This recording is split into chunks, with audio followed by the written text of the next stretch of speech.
আসসালামু আলাইকুম। ষষ্ঠ শ্রেণীর পাটিগণিত উদাহরণ ১। ষষ্ঠ শ্রেণীর পাটিগণিত উদাহরণ ১ কমা বসিয়ে কথায় লেখো। অঙ্কটা আছে এরকম ৯৮, ৭৫, ৪৭, ৩২১। তো যদি আপনার ৩-৪ মার্কের ২ মার্কের কোশ্চেন থাকে তাহলে কিন্তু আমরা জাস্ট কথায় লিখলে হবে না। সেক্ষেত্রে আমাদের 2 মার্কের কোশ্চেন থাকলে আমরা এভাবে লিখব। সংখ্যাটি ডান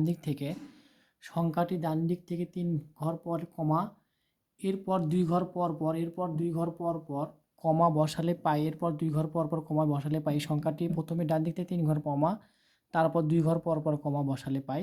অতএব সংখ্যাটি কথায় প্রকাশ করি। কথায় প্রকাশ করি ৯৮,৭৪,৩২১ হবে। ৯৮,৭৪,৩২১ হারে ৯৮,৭৪,৩২১ এভাবে হবে। যদি আপনাদের 2 মার্কের মানে 1 মার্কের বা 2 মার্কের কোশ্চেন ডাইরেক্ট লিখবেন, আর যদি 2-3 মার্কের থাকে তাহলে এবার বিস্তারিত লিখবেন। অবশ্যই ফুল মার্কস পাবেন ইনশাআল্লাহ।